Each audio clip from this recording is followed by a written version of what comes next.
what do we do? Right? We are here. You said we're on the precipice of it going one way or another way, right? What Mhm. can the people listening, what can I do? What can any one person do to make a difference to help stop this? Okay. Um, what we need is this is a call out to the software engineers out there. We need another Sean Fanning moment. We need another Napster moment.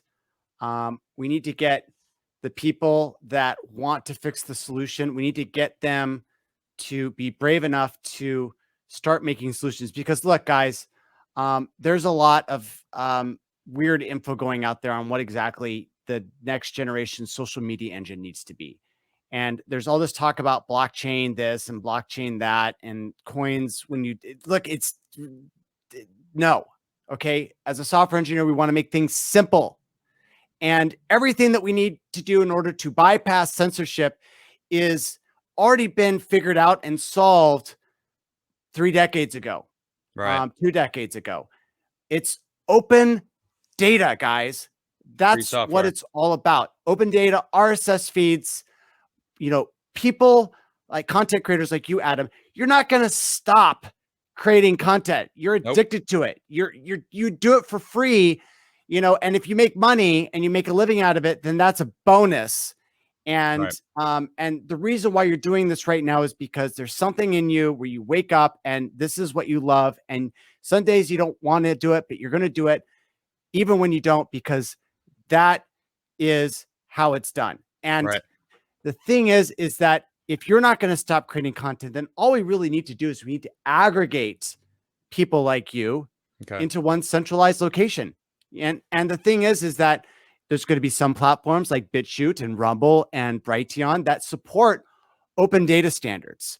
And there's going to be Odyssey's pretty good about Odyssey, that.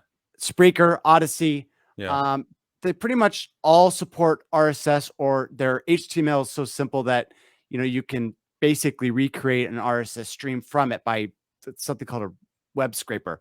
Okay. And the thing is that Google knows that open data is really important. In fact, despite all the censorship that they still have open data standards. One Hmm. day that's going to change.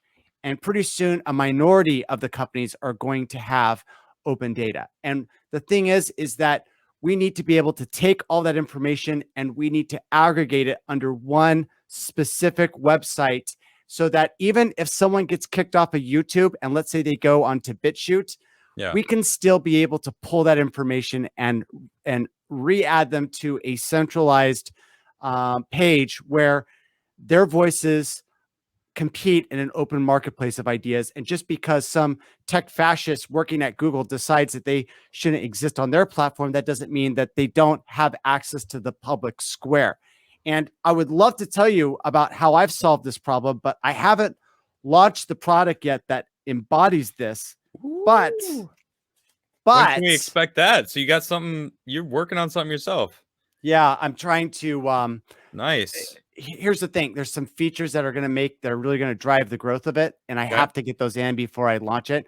I Cool. wanted to launch it with my book, and then I thought now, but the thing is that Adam, I only have one shot to launch this. It's got to be right. So I've learned how to keep secrets, and I can't talk about it publicly, but I do Understandable. Yeah. want to talk about it if you allow me. Okay, if you don't, but I've got a page and a half talking about the thesis of what the site is.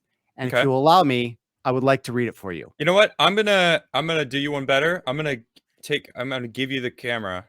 I want you to go ahead. Okay. So, how do you defeat censorship? This is a question I get asked a lot, and I have a very easy answer. Aggregation cancels censorship. What exactly made YouTube great? Well, YouTube is two things. One, it's a video hosting platform, and two, it's a video recommendation engine. This works great when everyone can be in the same platform. But then the YouTube purge happened on October 15th, 2020, and many of the conservative content creators got banned. So, where exactly did they go? Of the 155 content creators that I tracked, 75% of them were still on YouTube, while Rumble had 13% and BitChute had 11%. as of March 2021.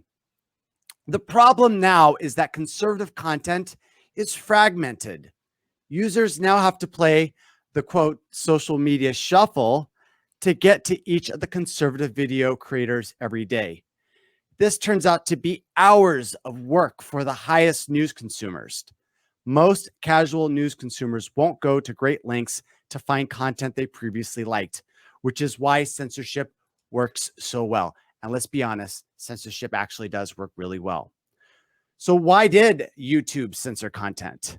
Well, it's been my experience that conservative and anti-globalist dissent has high engagement, whether measured in clicks, likes, comments, or whatever. Conservative content trends naturally. YouTube tried to tweak the recommendation engine, but failed, so they just started banning everyone. This game of whack-a-mole caused the YouTube recommendation algorithm to then over-recommend anyone left standing. This is why YouTube had to do the purge. Their AI recommendation engine was causing too many people to see conservative content and creating a mass shift in consciousness. After the YouTube purge, what did we miss the most? The answer is that we missed the recommendation engine. The alt tech platforms can't fix this because they are limited to the content on their own systems. But why does aggregation have to be tied to hosting video content? It doesn't. For example, if Scott Adams is censored on YouTube, would he stop producing videos? Of course not.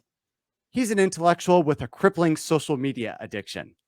Of course he's going to continue making videos. So a hypothetical aggregator can just switch from pulling videos from Scott Adams' YouTube account to say Rumble and continuing to serve his videos. And this is more than just talk, though. This is something that I'm working on right now, and soon I will launch. So in the end, I ended up right where I began in San Francisco, working on a video platform so people like you can connect to people you like and see the videos you love. But this time, a wiser and less naive person sits at the helm, one without the ill-conceived notion that a large mega corporation has America's interest at heart. The question is, if we build our alternative platforms, how far will big tech go to try and stop us? Wow. Well, I'll just say I can't wait to see what you're brewing, because it seems like you have a good. You've clearly had your wheels working to try to help the average internet user, right? I mean, we need a protection. We need to be able to take the power away.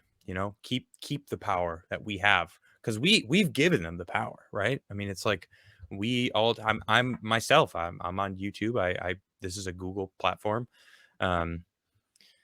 Yeah, I mean, we haven't given it to them. They appropriated it from us. I could see that. Yeah.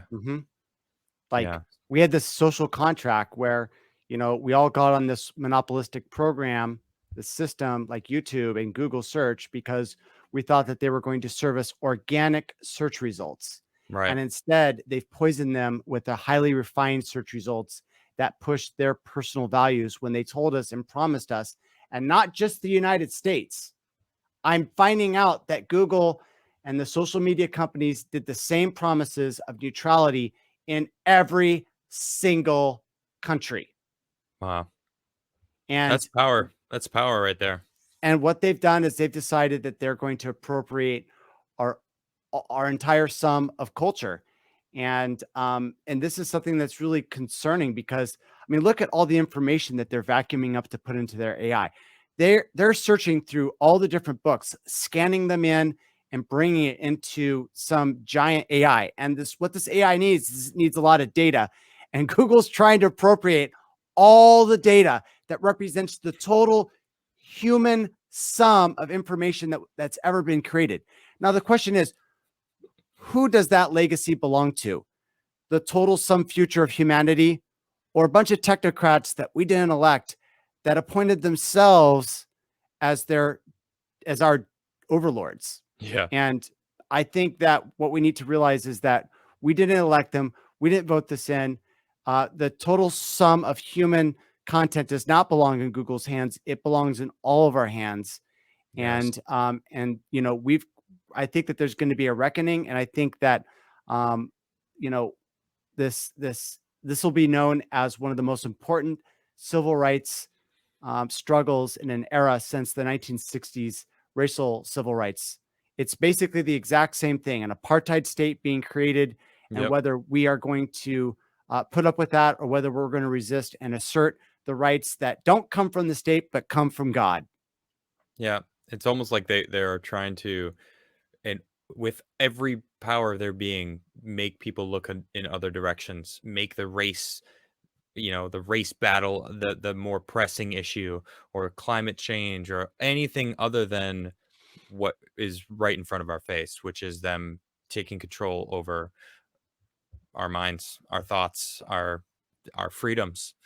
So, uh, Zach, thank you for joining me on the show. I really, whatever. I'm not worried because I don't feel like we said anything too crazy towards YouTube. But I don't know. Maybe Google is just looking for your name. But everyone, he has a book out called Google Leaks, and this is where, I mean, you go in depth as far as what you went through at working at Google. So I got to get me a copy of that. Maybe you could sign one for me. Yeah. GoogleLeaksBook.com.